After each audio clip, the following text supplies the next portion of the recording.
네, 여기 이재철 목사님이 쓰신 사명자반을 보면요. 만약 오늘이 그날이라면 그대는 그대의 인생을 스스로 어떻게 평가하겠는가 하면서요.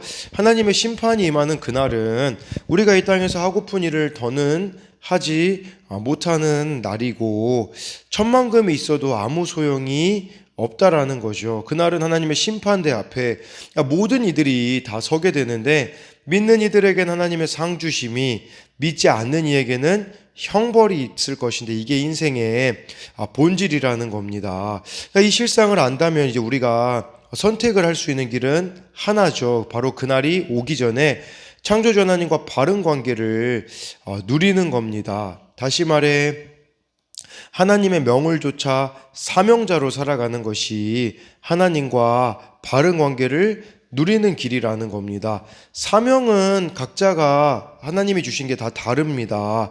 근데 공통점이 있는데 그것은 예수님의 다시 오심을 전해야 한다라는 것이죠. 그래서 주님이 부르시는 그 순간까지 주어진 소명의 자리에서 믿음의 경주를 하듯 매일 자신을 복종시키며 복음을 전해야 한다라는 겁니다. 모든 인간이 죽음을 맞이하는 것은 동일해요. 그러나 그 이후부터는 동일하지 않죠. 어떤 이의 인생은 물거품처럼 사라지겠지만 어떤 이의 인생은 영원히 살아남는데 사명자로 살아가는 사람의 인생만이 영원히 남습니다. 왜냐하면 사명을 주신 하나님이 영원하시기 때문인 것이죠. 또 A.W. 토저가 한 말처럼요.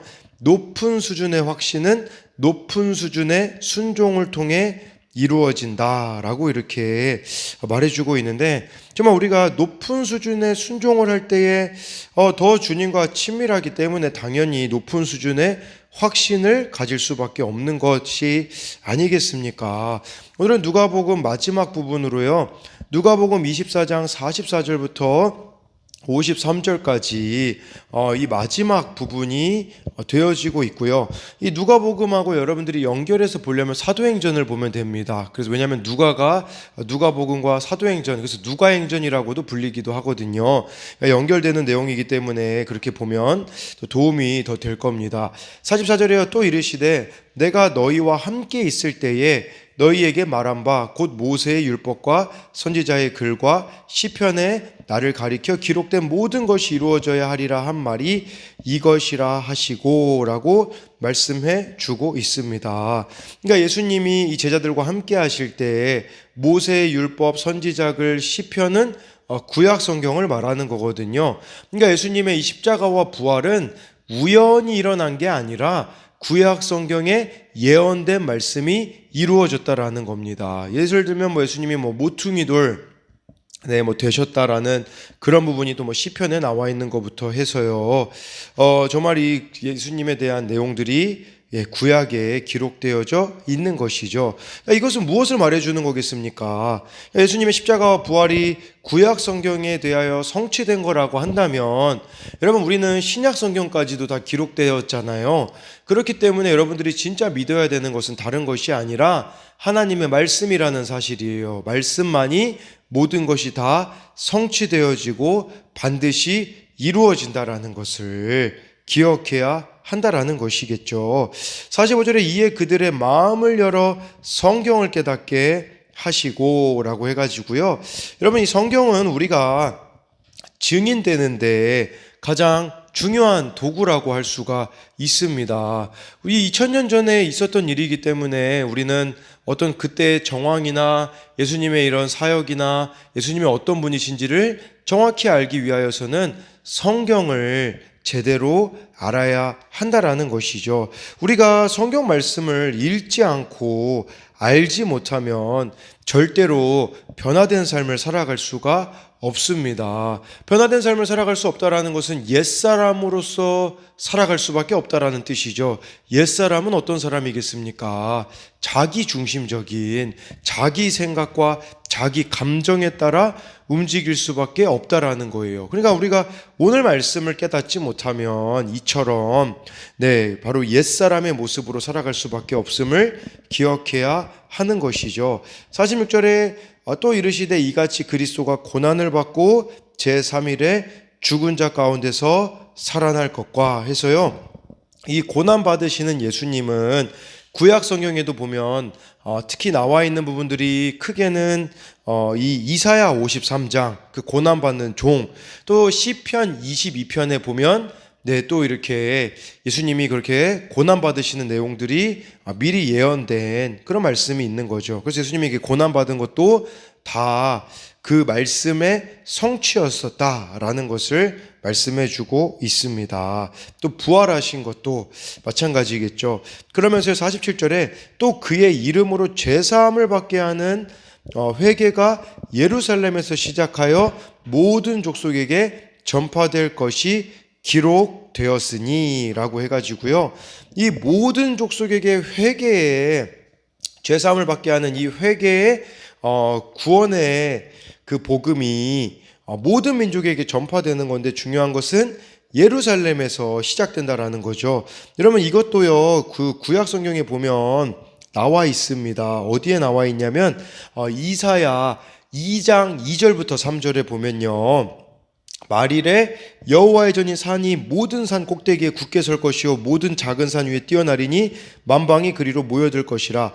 많은 백성이 가며 이르기를 오라 우리가 여호와의 산에 오르며 야곱의 하나님의 전에 이르자 그가 그의 길을 우리에게 가르치실 것이요 우리가 그 길로 행하리라 하리니 이는 율법이 시온에서 나올 것이요 여호와의 말씀이 예루살렘에서부터 나올 것임이니라. 네, 이게 실제로 예루살렘에서 시작되었다라는 것은 이사야 2장 2절에서 3절 말씀의 성취고 모든 족속에게 전파될 것이라는 것은 이사야 49장 6절에 나와 있어요. 구약 성경이죠. 거기 이렇게 나와 있습니다. 그가 이르시되 내가 나의 종이 되어 야곱의 지파들을 일으키며 이스라엘 중에 보존된 자를 돌아오게 할 것은 매우 쉬운 일이라. 내가 또 너를 이방의 빛으로 삼아 나의 구원을 베풀어서 땅끝까지 이르게 하리라. 너를 이방의 빛으로 삼아서 구원을 땅끝까지 이룰 것이다 라는 것이 이미 이사야 49장 6절에 나와 있기 때문에 모든 족속에게 전파될 것이라는 것도 이렇게 기록되었고 이루어졌다라는 것을 말씀해 주고 있어요. 여러분 이 누가복음하고 사도행전은요 그런 특징이 있어요. 구약 성경을 인용하고서 이루어졌다. 이런 말씀이 많이 나와 있거든요. 그러니까 약속과 성취 이게 주로 핵심이거든요. 그러니까 이 약속된 말씀은 반드시 성취되어진다라는 믿음이 또 우리들에게 요구된다라고 볼 수도 있습니다. 그리고 이 말씀의 핵심은 결국은 어디에 있습니까? 복음 전파에 있다라는 사실이에요. 그러니까 우리의 이 신앙과 믿음의 그 목적은 결국은 복음 전파이자 영혼 구원이라고 할 수가 있는 겁니다. 그래서 48절에 너희는 이 모든 일의 증인이다라고 말씀해 주고 있지 않습니까? 여러분 이 증인이라는 것은 무엇이겠습니까? 우리의 사명을요 너무 여러분들이 어렵게 생각할 필요 없어요. 증인이라는 것은 보고 들은 것을 전하는 자거든요. 그러니까 여러분들이 주님과 늘 동행하면서 삶에서 경험한 것들을 정말 예수님과의 이 교제 속에서 보고 들은 것들을 전하는 것이 결국은 증인이라는 것을 기억해야 한다라는 것이죠. 그래서 이 복음 전파는 이렇게 믿는 이들의 증언으로 이루어진다라는 거예요. 근데 여러분들이 전하지 않는다면 이것은 직무유기라고 할 수가 있는 거예요. 내 성격이 어떻든 내 상황이 어떻든 사실 그거는 핑계예요. 왜 핑계냐면요. 이 복음 전파를 내 능력으로 한다면 그것은 이렇게 불가능한 일이 되겠죠. 그러나 예수님께서는 그냥 너희들은 증인이다라고만 말씀하시지 않고 증인으로 살아갈 수 있는 능력도 주신대요. 그게 바로 49절에 나와 있어요. 볼지어다 내가 내 아버지께서 약속하신 것을 너희에게 보내리니 너희는 위로부터 능력으로 입혀질 때까지 이 성에 머물라 하시니라.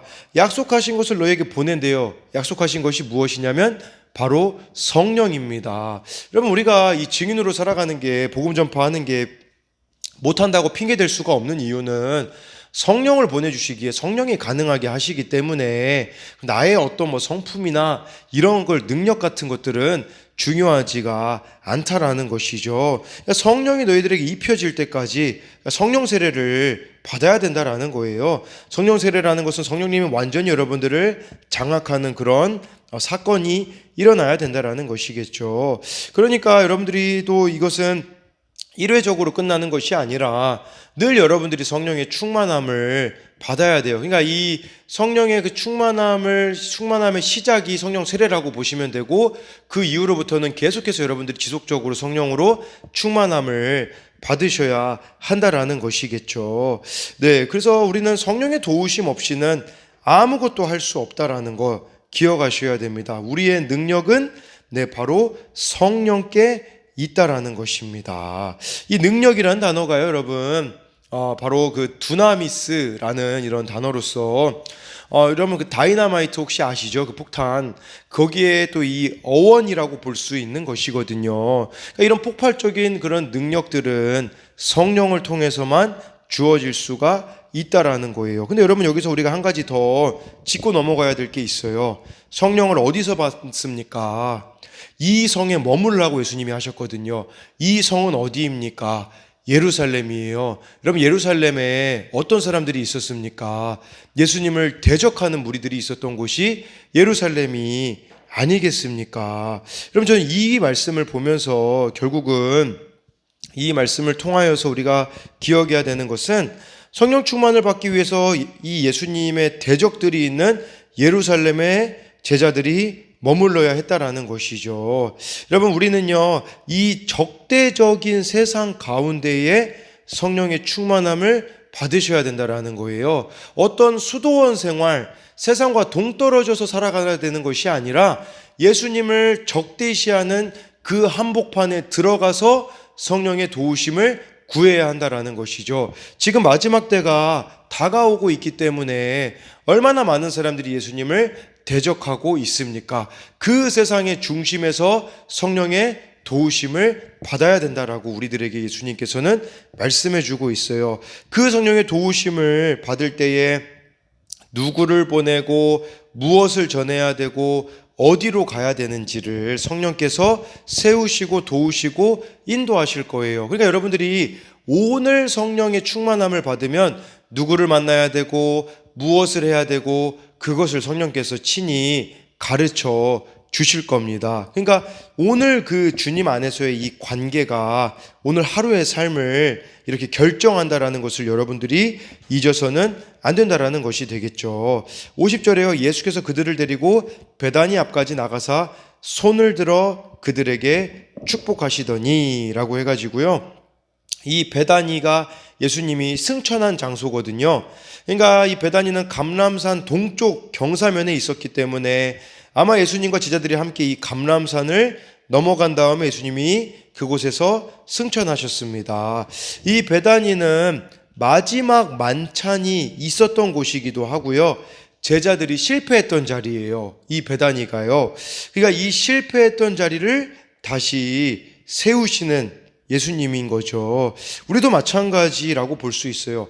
여러분은 어떤 실패의 그 베다니와 같은 자리가 있습니까? 그곳에서 예수님은 다시 섬길 수 있도록 우리들에게 기회를 제공하신다라는 사실입니다. 51절에 보니까요. 축복하실 때에 그들을 떠나 하늘로 올려지시니 라고 말씀해 주고 있어요. 그래서 예수님이 축복하시고 하늘로 올라가셨다라고 말씀해 주고 있습니다. 하늘에서 예수님은 무엇을 하시겠습니까? 온 세상을 통치하시기 위해 승천하신 것이기 때문에 보좌 우편에서 온 세상을 다스리고 계시다라는 것이겠죠. 그러면 여러분, 우리들에게 필요한 것은 무엇입니까?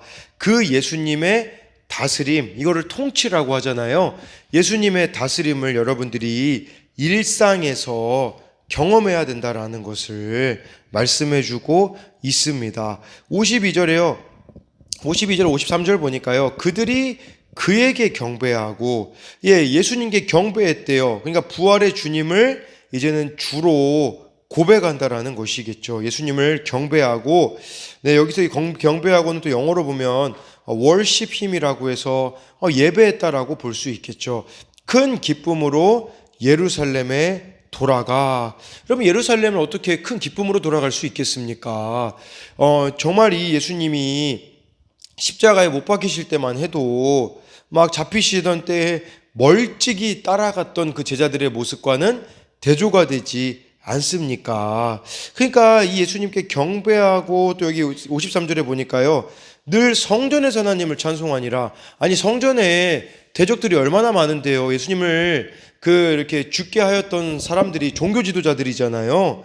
그러면 성전이라는 곳, 예루살렘이라는 곳은 피하고 싶은 곳이라고 볼 수가 있겠죠. 그러나 부활하신 예수님을 믿는다면 정말 이런 상황이나 환경은 문제가 되어지지 않는다라는 것을 말씀해 주고 있다라는 거예요. 여러분 이것을 보면서 정말 우리들의 변화가 어디서부터 시작돼야 됩니까?